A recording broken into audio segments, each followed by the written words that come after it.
দুর্নীতির মামলায় রংপুরে বেগম রোকেয়া বিশ্ববিদ্যালয়ের সাবেক উপাচার্য নাজমুল আহসান কলিমুল্লাহকে কারাগারে পাঠানোর আদেশ দিয়েছেন আদালত। বিকেল 4:30টার দিকে শুনানি শেষে ঢাকা মহানগর দায়রা জজ জাকির হোসেন গালিবের আদালত এ আদেশ দেন। রোকেয়া বিশ্ববিদ্যালয়ের উন্নয়ন প্রকল্পে অনিয়মের অভিযোগে তাকে রাজধানীর মোহাম্মদপুরের একটি বাসা থেকে গ্রেফতার করা হয়। আদিত্য মামুনের রিপোর্ট।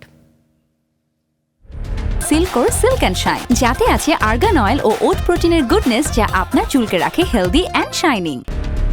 জাতীয় নির্বাচন পর্যবেক্ষক পরিষদ, জানিপব থেকে রংপুরের বেগম রোকেয়া বিশ্ববিদ্যালয়, বহু আলোচনা সমালোচনা জন্ম দিয়েছেন অধ্যাপক ডক্টর নাজমুল আহসান কলিমুল্লাহ। বিতর্কিত কর্মকাণ্ড দিয়ে প্রায়শই আলোচনায় আসতেন তিনি।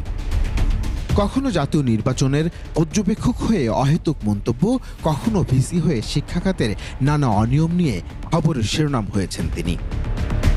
বিতর্ক জন্ম দিয়েছেন অধ্যাপকের দায়িত্ব পালন করা অবস্থায় বাংলা সিনেমায় পুলিশের চরিত্রে অভিনয় করে।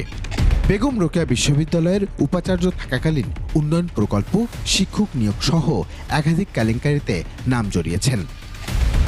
আওয়ামী লীগ সরকারের পতনের পর ভুল পাল্টালেও সুবিধা করতে পারেননি কলিমুল্লাহ।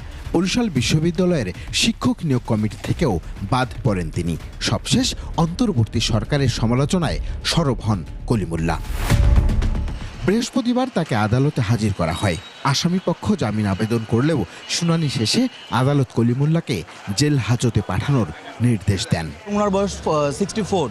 ওভারঅল সব কিছু মিলে আমরা জেল কোডের বিধান অনুযায়ী ওনার ডিভিশনের আবেদন করেছি। তো বিজ্ঞ আদালত সন্তুষ্ট হয়ে জামিন আবেদন নামঞ্জুর করেছে এবং ওনাকে ডিভিশনের আদেশ দিয়েছেন এবং বলেছেন যে যদি ওনার কোনো মেডিসিন দরকার হয় সেটাও যেন সরবরাহ করা হয়, সেই আদেশও বিজ্ঞ আদালত দিবেন মর্মে জানিয়েছে। প্রফেসর ডক্টর নাজমুল আহসান কলিমুল্লাহ, তার বিরুদ্ধে যে অভিযোগগুলো হলো সেটা হলো পরস্পর যোগসাজশে আপনার অপরাধজনক বিশ্বাসভঙ্গ করে তিনি যে প্রকল্পগুলো রয়েছে বিশ্ববিদ্যালয়ের অনুমোদিত প্রকল্পগুলোর নকশা চেঞ্জ করে তারপর হলো আপনার ঠিকাদারদেরকে আপনার অবৈধভাবে সুবিধা দেওয়ার জন্য উনি বিভিন্ন ধরনের দুর্নীতির আশ্রয় নিয়েছিলেন। এই বিষয়ে ওনার বিরুদ্ধে আপনার অনুসন্ধান চলছে। আর আজকের মামলায় ওনাকে বিজ্ঞ আদালত সিডব্লিউ মলে জেল হাজতে প্রেরণ করেছে। সাবেক এই ভিসি আদালতে নিজেকে নির্দোষ দাবি করলেও আইন তার নিজস্ব গতিতে চলবে বলে দাবি দুদকের আইনজীবীর। আদিত্য মামুন, 21 টেলিভিশন, ঢাকা।